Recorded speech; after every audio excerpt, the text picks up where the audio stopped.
स्वाध्यायः परमः। Doctor Baba Saheb Ambedkar open university.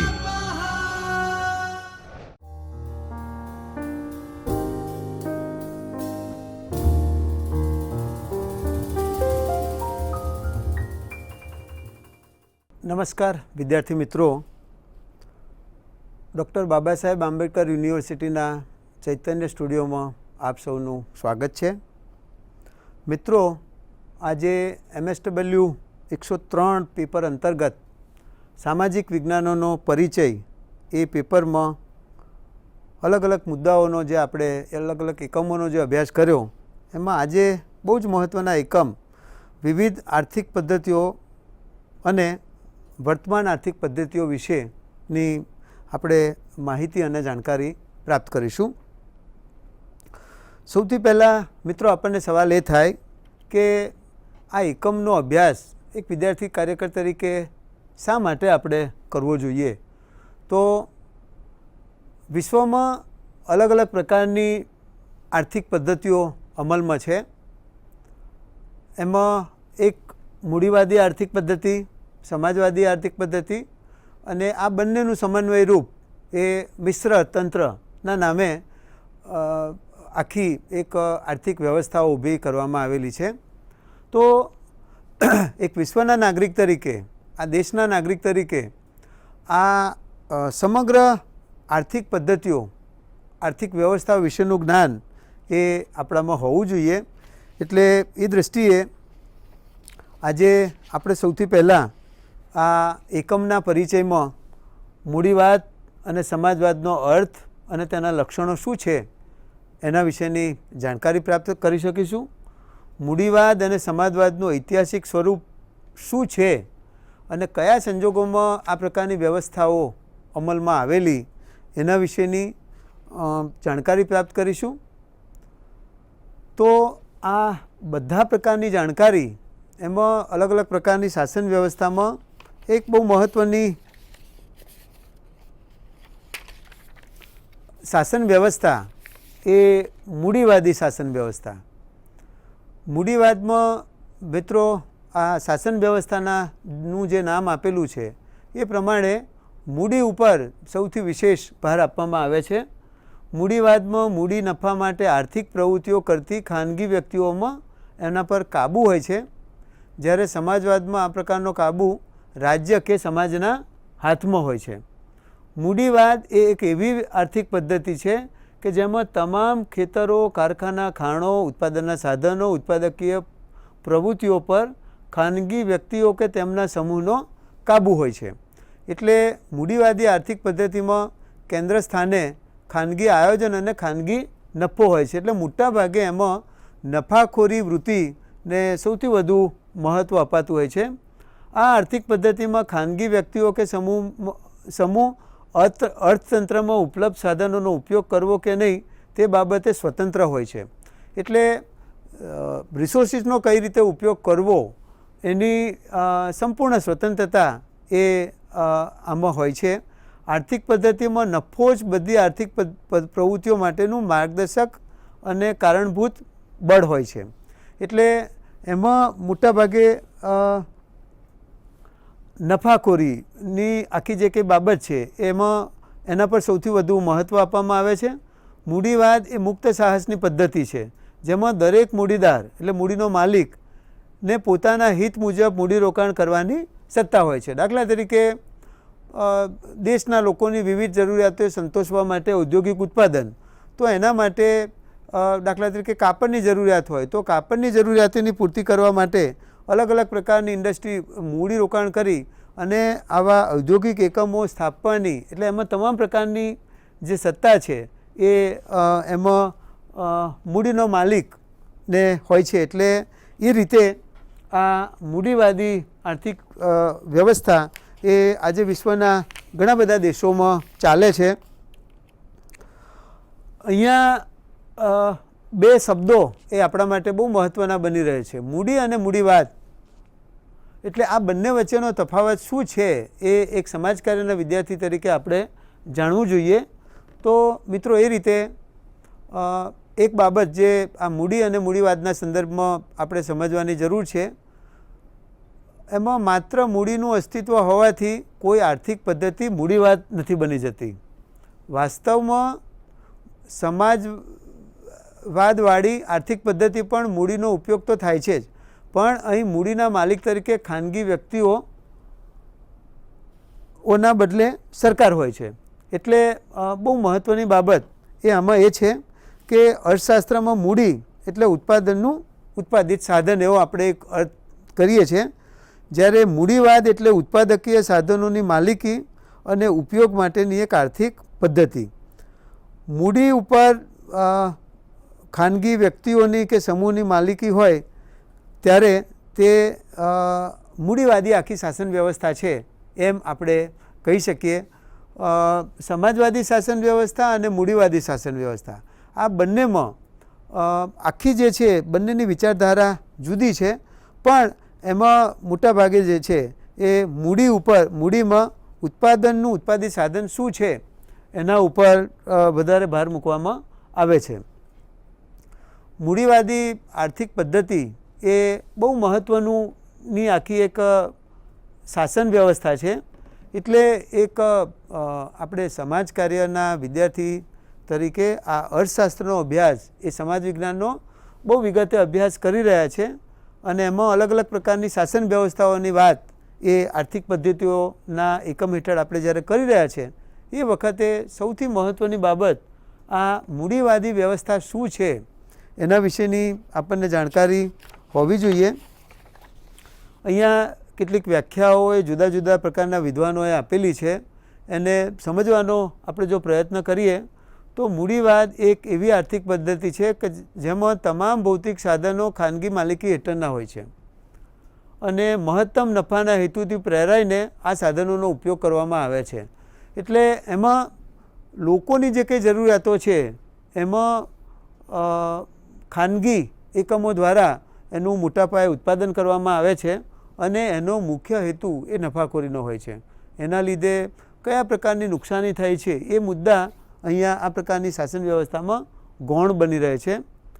Max weber એ બહુ સરસ મૂડીવાદની વ્યાખ્યા આપેલી છે, અને એમના કહેવા પ્રમાણે બુદ્ધિપૂર્વક અને પદ્ધતિસર નફો મેળવવાની વૃત્તિ એટલે મૂડીવાદી વ્યવસ્થા. બે બાબતો આમાં મેક્સ વેબરે જે બાબતો પર ભાર આપેલો છે એટલે બુદ્ધિપૂર્વક અને પદ્ધતિસર. બુદ્ધિપૂર્વક એટલે અહીંયા જે નફો ઉત્પન્ન કરવાની વાત છે એના માટે ચોક્કસ પ્રકારની એક વિચારસરણી એ કારણભૂત છે, અને એ કઈ રીતે પ્રકારની વ્યવસ્થાઓને ઊભી કરવી એના માટે એક ચોક્કસ પ્રકારની બુદ્ધિ વિચાર કે એના વિશેનું જ્ઞાન હોવું જરૂરી છે. અને ત્રીજું કે ભાઈ આ આખી જે કંઈ વિચારધારા છે એને બહુ સિસ્ટમેટિક લાગુ કરવાની વાત છે, અને એ રીતે જે છે એ નફો જે મેળવાય છે એ પ્રકારની આખી જે વ્યવસ્થા છે અને આપણે મૂડીવાદી વ્યવસ્થા કહીએ છીએ. જ્હોન સ્ટેન્સી નામનો એક વિદ્વાન એ પણ બહુ સરસ વ્યાખ્યા એ આ મૂડીવાદને આપે છે. મૂડીવાદ એ એવી આર્થિક પદ્ધતિ છે કે જેમાં ખેતરો, કારખાના અને ખાણોની માલિકી વ્યક્તિઓની અથવા તેમના સમૂહોની હોય છે. એટલે આમાં વ્યક્તિગત એટલે બધા એટલે દાખલા તરીકે અનાજ ઉત્પાદનની વાત હોય, વિવિધ પ્રકારની જરૂરિયાતો સંતોષવા માટે અલગ અલગ પ્રકારની જે ઇન્ડસ્ટ્રી હોય, અને અલગ અલગ પ્રકારના માઇન્સ જ્યાં માઇનિંગ થતું હોય છે. એટલે આ બધી જ એટલે આ ઉત્પાદન માટેના આ અલગ અલગ પ્રકારના જે કંઈ સાધનો છે એની માલિકી વ્યક્તિ અથવા વ્યક્તિ બે કે તેથી વધારે આ પ્રકારનું કામ કરવાવાળા લોકોનો એક સમૂહ ભેગો થાય અને એ રીતે પણ આનું ઉત્પાદન થતું હોય છે. એટલે આ વ્યક્તિ અને સમૂહ આ બંને પ્રકારની માલિકી એ આ પ્રકારની વ્યવસ્થામાં જોવા મળે છે. બીજી એક વાત, મોરિસ ડોપ નામનો એક વિદ્વાન પણ મૂડીવાદની એક સુંદર વ્યાખ્યા આપે છે, જેમાં એમના કહેવા પ્રમાણે મૂડીવાદ એક એવી પદ્ધતિ છે કે જેમાં મુખ્યત્વે મૂડી ખાનગી અથવા વ્યક્તિગત માલિકીની હોય છે અને તેમને ખાનગી સાહસની પદ્ધતિ તરીકે ઓળખવામાં આવે છે. એટલે આ ત્રણેય વિદ્વાનો એ મૂડીવાદની વ્યાખ્યા આપી છે. બીજા એક વિદ્વાન GDH કોલ એમણે પણ આ મૂડીવાદની સરસ વ્યાખ્યા આપેલી છે. એમના કહેવા પ્રમાણે મૂડીવાદ એક પ્રકારનું વિશિષ્ટ વળતર પ્રાપ્ત કરવાની ઉત્પાદનની રીત છે, જેમાં ઉત્પાદનના બધા સાધનો ખાનગી માલિકીના હોય છે. આમાં બે મહત્ત્વની બાબતો એ વિશિષ્ટ પ્રકારનું વળતર અને એના દ્વારા એ ઉત્પાદન કરવાની એક ચોક્કસ પ્રકારની રીત એ આખી આ શાસન વ્યવસ્થા છે. અને એમાં અગાઉના વિદ્વાનોએ જે કહ્યું એ પ્રમાણે એમાં ઉત્પાદનના બધા સાધનો એ જમીન હોય, કારખાના હોય, ક્યાંક સિમેન્ટથી માંડી અને એવી જમીનમાંથી એવું કોઈ ખોદકામ પેટ્રોલ ડીઝલથી માંડીને બધું એ પ્રકારના સંસાધનો મેળવવાની વાત હોય તો એ બધામાં આ બધા ખાણોની માલિકી વ્યક્તિ અને સમૂહોની હોય છે. એટલે એ રીતે આ મૂડીવાદમાં આ બધી બાબતો પર ભાર મૂકવામાં આવેલ છે. આ વ્યાખ્યાઓના અંતે મૂડીવાદના કેટલાક લક્ષણોને આપણે જુદા તારવી શકીએ એમ છે. મૂડીવાદનું સૌથી પહેલું લક્ષણ એ આર્થિક માનવી. આ મૂડીવાદમાં આર્થિક બાબતો ઉપર વિશેષ ભાર મૂકવામાં આવે છે. મુખ્ય હેતુ નફાખોરીનો છે. મહત્તમ સંતોષ પ્રાપ્ત કરવાની ઈચ્છા એ આ પ્રકારની વ્યવસ્થામાં એ કરવામાં આવે છે. બીજો જે મહત્ત્વનો અગાઉના જે ચારેય વિદ્વાનોએ જે વ્યાખ્યા આપી છે એમાં એક બાબત જે છે કે એમાં બજારમાં હરીફાઈનું આ અસ્તિત્વ છે અને એમાં ટકી રહેવા માટે એ વસ્તુઓનું ઉત્પાદન કરવું અને વસ્તુઓનું ઉત્પાદન કરવામાં જે મહત્ત્વની બાબત છે એ આખરે આ બધું એ કરવા પાછળનો મુખ્ય હેતુ નફાખોરીનો હોય છે. એટલે હવે નફો પ્રાપ્ત કરવા માટે મહત્તમ જ્યાં પ્રાપ્ત કરવાની વાત હોય ત્યાં મોટાભાગે અલગ અલગ પ્રકારના વ્યક્તિઓ અને સમૂહો વચ્ચે એ હરીફાઈનું માહોલ એ ઊભું થતું હોય છે. અને એ રીતે આખી જે છે આ બજારતંત્રમાં કઈ રીતે ઊભા રહી શકાય એ પ્રકારની વાત એ મૂડીવાદના લક્ષણોમાં આવે છે. વ્યક્તિગત અને પેઢીગત સ્વતંત્રતા અને એમાં ખાસ કરીને જે છે એ દરેક વ્યક્તિને સ્વતંત્રતા જે છે એ દરેક વ્યક્તિનો મૂળભૂત અધિકાર. એટલે અહીંયા મૂડીવાદમાં પણ ઉત્પાદનના જે કંઈ સાધનો છે એના ઉપયોગ થકી સમાજ જીવનની એટલે અલગ અલગ પ્રકારની જે કંઈ વસ્તુઓનું ઉત્પાદન કરવાની વાત છે એ બધી જ બાબતો એ આ વ્યક્તિગત અને પેઢીગત સ્વતંત્રતાના માં આવે છે. પાંચમું એનું લક્ષણ એ ખાનગી સંપત્તિ. આ મૂડીવાદમાં સંપત્તિ ઉપર ખાનગી માલિકી હોય છે. એટલે મોટાભાગે તમે જુઓ કે આમાં વ્યક્તિઓ અને અલગ પ્રકારના સમૂહો જે અલગ અલગ પ્રકારનું જે વસ્તુઓનું ઉત્પાદન કરે છે એની માલિકી એ આખી જે ઉત્પાદક હોય છે, જે વસ્તુનું ઉત્પાદન કરે છે એના પર એની હોય છે. એટલે એ રીતે આ ખાનગી સંપત્તિને આ મૂડીવાદના એક અલગ લક્ષણ તરીકે આપણે જોઈ શકીએ. અને છઠ્ઠું જે મહત્ત્વનું લક્ષણ એ મૂડીવાદી શાસન વ્યવસ્થામાં જે તરી આવે છે એ વારસાનો અધિકાર. સંપત્તિનો વારસો મેળવવાનો અધિકાર. દાખલા તરીકે એક પિતા એ ઉત્પાદક છે, અલગ અલગ પ્રકારની વસ્તુઓનું ઉત્પાદન કરે છે તો એનું એ એમના પિતાની ગેરહાજરીમાં આ એનો વારસાગત અધિકાર એ એના પુત્રને મળે.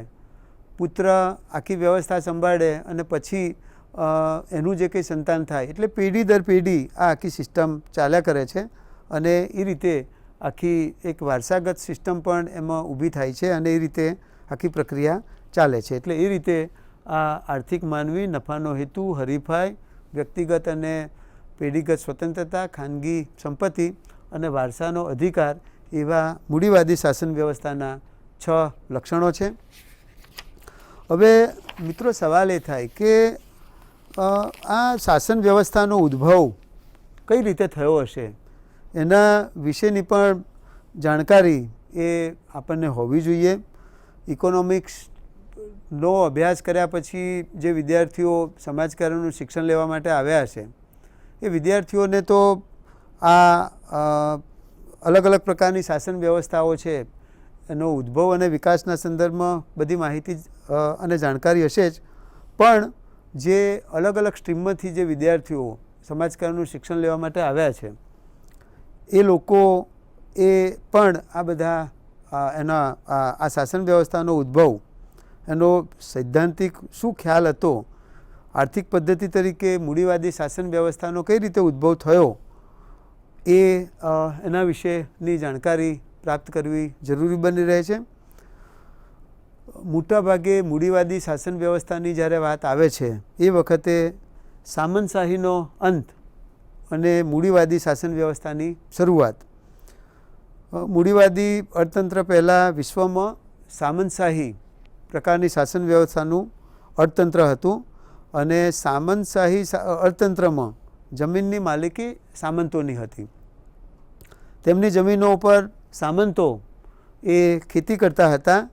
આ શ્રમિકોની સ્થિતિ એમાં ગુલામો જેવી હતી અને સાધનો તદ્દન પ્રાથમિક કક્ષાના ત્યાં વપરાય અને શ્રમ વિભાજન અને ઉત્પાદન પદ્ધતિ એકદમ પ્રાથમિક કક્ષાની હતી.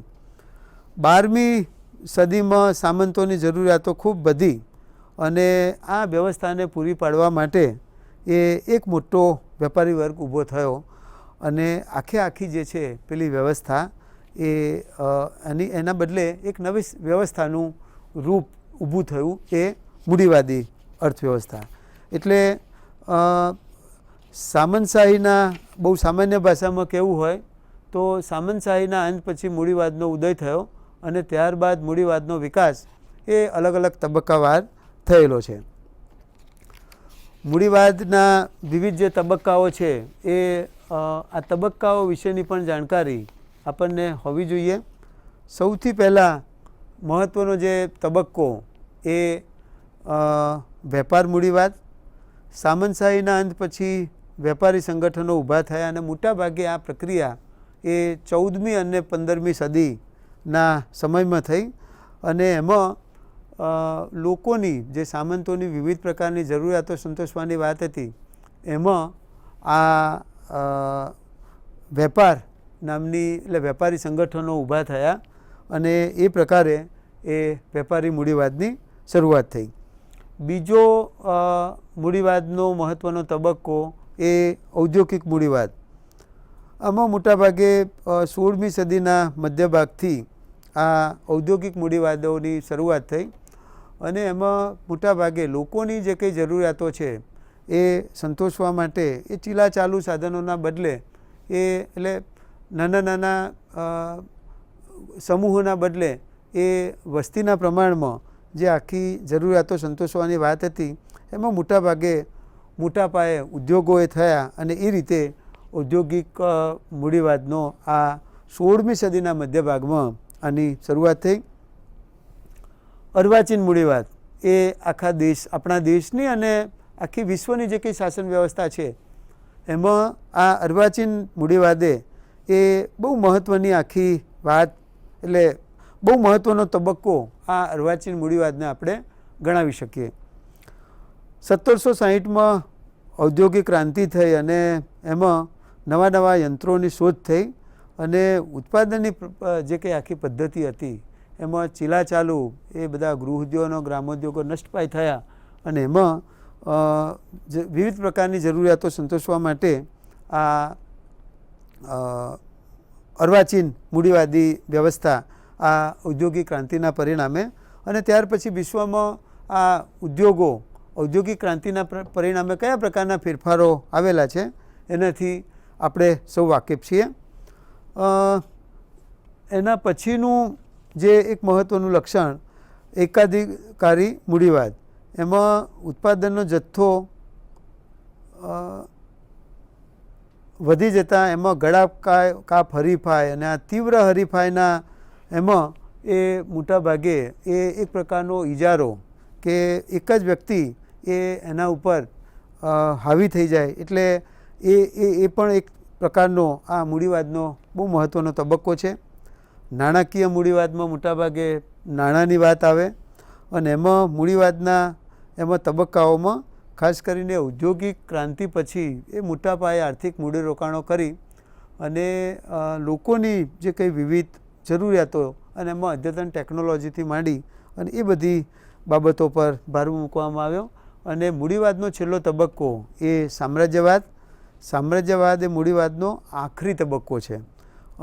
લેનિન તેને મૂડીવાદના સર્વોચ્ચ તબક્કા તરીકે આ લેનિન નામનો વિદ્વાન ગણાવે છે, જેમાં એકાધિકાર અને નાણાકીય મૂડી આ બંને બાબતો પર આ સામ્રાજ્યવાદના તબક્કામાં એમાં પ્રભુત્વ હોય છે.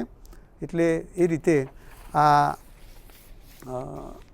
મૂડીવાદી શાસન વ્યવસ્થાની આ વાત અહીંયા આપણે પૂરી કરી. એના પછીનો એક બહુ મહત્ત્વનો તબક્કો એ આખી સમાજવાદી વ્યવસ્થા. અને આ સમાજવાદી વ્યવસ્થા 19મી સદીના મધ્ય સુધી સમાજવાદની માત્ર કલ્પના જ કરવામાં આવતી હતી, પરંતુ વિવિધ અનુભવો બાદ સમાજના જુદા જુદા સપનાઓને યોજનાપૂર્વક રજૂ કરવામાં આવ્યા અને એ રીતે આ આખી એક નવા પ્રકારની શાસન વ્યવસ્થા એ ઉદ્ભવી. આ શાસન વ્યવસ્થા શું છે એના વિશે અલગ અલગ પ્રકારના વિદ્વાનોએ, એમાં H.K. ડિકિન્સ નામનો વિદ્વાન એ બહુ સરસ સમાજવાદની વ્યાખ્યા આપી છે કે સમાજવાદ એ સમાજની એવી આર્થિક વ્યવસ્થા છે કે જેમાં એક સામાન્ય આર્થિક આયોજન, ખૂબ ઉત્પાદનના બધા ભૌતિક સાધનો સમગ્ર સમાજની માલિકીના હોય અને કરેલ આયોજિત ઉત્પાદન વ્યવસ્થામાંથી પરિણામતા લાભ મેળવવાનો બધા જ સભ્યોને સમાન અધિકાર હોય છે. એટલે આ શાસન વ્યવસ્થાની બહુ મહત્ત્વની બાબત એ અહીંયા ડિકિન્સ નામના વિદ્વાને કરી છે. એના પછી પ્રોફેસર મોરિસન નામનો એક જે વિદ્વાન છે એ સમાજવાદ એક એવી આર્થિક વ્યવસ્થા છે કે જેમાં તમામ ઉદ્યોગો અને જમીન પર સામૂહિક માલિકી હોય અને તેનો ઉપયોગ સામાજિક હિત માટે કરવામાં આવતો હોય છે. એટલે એ સિવાય આ સિડની વેબ નામનો વિદ્વાન એ સમાજવાદની વ્યાખ્યા આપતા જણાવે છે કે સમાજવાદનું મહત્ત્વનું લક્ષણ એ છે કે ઉદ્યોગો, સેવાઓ અને તેના ઉત્પાદનમાં જે ઉત્પાદનના સાધનોની જરૂર પડે તે બધા વ્યક્તિઓની માલિકી ન હોવી જોઈએ અને ઔદ્યોગિક અને વહીવટી તંત્રનું સ્વરૂપ ખાનગી નફો પ્રાપ્ત કરવા માટે ચલાવવામાં આવતું ન હોવું જોઈએ. એ સિવાય બીજા બે વિદ્વાનો પ્રોફેસર લુક્સ અને પ્રોજે સુમ્પીટર એ પણ આ સમાજવાદની વ્યાખ્યા આપેલી છે. આ વ્યાખ્યામાં જે બહુ મહત્ત્વના જે કેટલાક લક્ષણો અથવા લાક્ષણિકતાઓ જે તરી આવી, એમાં પહેલી મહત્ત્વનું લક્ષણ એ ઉત્પાદનના સાધનો પર સમાજની માલિકી. ઉત્પાદનના સાધનો પર સામૂહિક કે સામાજિક માલિકી હોય છે. સમાજવાદ મૂડીવાદને દૂર કરી તેનું સ્થાન લેવા માગે છે, કારણ કે મૂડીવાદમાં ઉત્પાદનના સાધનો વ્યક્તિગત માલિકીના હોય છે. સમાજવાદમાં એટલે આ મૂડીવાદી શાસન વ્યવસ્થા કરતાં એકદમ જુદા પ્રકારની વ્યવસ્થા અને એમાં ઉત્પાદનના સાધનો અહીંયા વ્યક્તિગત કરતાં સમાજની માલિકીના બની રહે છે. એટલે આ સાધનોના ઉપયોગના અંતે જે ઉત્પાદન થાય એ લોકોને મળે, લોકોને પ્રાપ્ત થાય એ પ્રકારની આખી સિસ્ટમ એ આ પ્રકારની શાસન વ્યવસ્થામાં એ કરવામાં આવેલી છે. એના પછીનું મહત્ત્વનું લક્ષણ કેન્દ્રીય આર્થિક આયોજન. એટલે લોકોની જે કંઈ વિવિધ જરૂરિયાતો છે એ સંતોષવા માટે ઉપલબ્ધ જે કંઈ સાધનો વડે પૂર્વ નિર્ણિત ઉદ્દેશો સિદ્ધ કરવાના હેતુપૂર્વકના પ્રયાસો આ સમાજવાદી આર્થિક અર્થતંત્રમાં કરવામાં આવે છે, કારણ કે તેમાં નફાનો હેતુ અને સ્વયંસંચાલિત ભાવતંત્રની પ્રક્રિયા નાબૂદ કરવામાં આવે. અહીંયા મોજણીના આધારે અમુક નિશ્ચિત અધિકારી કે આયોજન પંચ દ્વારા મહત્ત્વના આર્થિક નિર્ણયો લેવાનું અહીં આયોજન પંચ ઉત્પાદન અંગેના નિર્ણયો જેવા કે કઈ વસ્તુ કેવી રીતે, ક્યારે અને ક્યાં ઉત્પાદન કરવું અને તેની વહેંચણી કોને અને કેવી રીતે કરવી તે વિશેના નિર્ણયો લે છે. એટલે આખી જે કંઈ વ્યવસ્થા છે એમાં એનું એક કેન્દ્રીય આયોજન, વિકેન્દ્રિત વ્યવસ્થાના બદલે અહીંયા એક ચોક્કસ પ્રકારના આયોજન કરવાની વાત એ આખી સમાજવાદી વ્યવસ્થામાં કરવામાં આવેલી છે. એમાં દાખલા તરીકે લોકોની જરૂરિયાતના આધારથી કોણ ઉત્પાદન કરશે, ક્યારે ઉત્પાદન કરશે, એ અલગ અલગ પ્રકારની સેવાઓની જરૂરિયાત ક્યારે છે, એનું આખું એક આયોજન જે રીતે અહીંયા દરેક દેશમાં એ આયોજન પંચ હોય છે, એટલે એ રીતે અહીંયા આખા દેશના લોકોની જે કંઈ જરૂરિયાતો છે એ જરૂરિયાતોની આખી જાણકારી પ્રાપ્ત કર્યા પછી એ જરૂરિયાતોની પરિપૂર્તિ માટેનું આખું જડબેસલાક આયોજન એ રીતે આ સમાજવાદી આર્થિક વ્યવસ્થામાં એ કરવામાં આવે છે. આર્થિક સમાનતા આ મહત્ત્વનું લક્ષણ એ સમાજવાદી વ્યવસ્થાનું કહી શકાય. આમાં આર્થિક સમાનતા એટલે ટકાની સમાન સમાજવાદમાં આર્થિક સમાનતાની સ્થાપના એટલે માત્ર આવક અને સંપત્તિની વધુ સમાન વહેંચણી એટલો જ અર્થ થતો નથી. સમાન વહેંચણી એટલે માત્ર ઉત્પાદન અંગેના પ્રયાસો જ નહીં પણ જરૂરિયાતની પણ વહેંચણી. એટલે આમાં ખાસ કરીને લોકોની જે કંઈ જરૂરિયાતો શું છે અને એ બધી જરૂરિયાતોને કઈ રીતે આપણે પ્રાપ્ત કરી શકીએ, એટલે એમાં કોઈ એક વ્યક્તિ ઉત્પાદન કરે અને એનો નફો એ એક જ વ્યક્તિને મળે એના કરતાં અહીંયા જે છે એ આખી એક સમાજવાદી વ્યવસ્થા ઊભી થાય અને એમાં મોટાભાગે એ આર્થિક સમાનતા કોઈ ઊંચ નહીં, કોઈ નીચ નહીં, અને આખી જે છે એ જે કંઈ નફો છે એ સમાન રીતે વહેંચાય એ પ્રકારની આખી આર્થિક સમાનતાની વાત એ આમાં કરવામાં આવેલી છે. સમાજવાદના અલગ અલગ પ્રકારના સ્વરૂપોની ચર્ચા પણ આ તબક્કે આપણે કરવી જ રહી. માર્ક્સવાદ એ મિત્રો આપણને ખબર છે કે આ પ્રકારના સમાજવાદના પિતા એ કાર્લ માર્ક્સ, અને એમણે 1867માં દાસ કેપિટલ નામનો ગ્રંથ લખ્યો અને આખી એક માર્ક્સવાદી જે આખી વિચારધારા જે છે એના વિશેની સમજણ એ લોકોને આપી. રાજ્ય સમાજવાદ, શ્રેણી સમાજવાદ, પછી ફેબિયન સમાજવાદ, અરાજકતાવાદ અને લોકશાહી સમાજવાદ, એટલે એમ કરી અને મૂડીવાદી અને સામ્યવાદી પદ્ધતિઓના આ છેલ્લે સારા સારા લક્ષણો એ લોકશાહી શાસન વ્યવસ્થામાં લઈ અને એ રીતે આ સમાજવાદના વિવિધ અલગ અલગ પ્રકારના 6 ઐતિહાસિક સ્વરૂપો છે. એટલે એ રીતે આજે મિત્રો આપણે આ પરંપરાગત આપણી આર્થિક પદ્ધતિઓ અને શાસન વ્યવસ્થા માટેની વર્તમાન પદ્ધતિઓ શું છે, આ બંને પૌરાણિક ખ્યાલો અને અત્યારના વર્તમાન ખ્યાલો, આ બંને મુદ્દાઓ વિશેની જાણકારી બહુ વિગતે લીધી છે. અહીંયા અગેન એ થોડીક આના વિશે બહુ જ બધા એવા સંદર્ભ પુસ્તકો છે.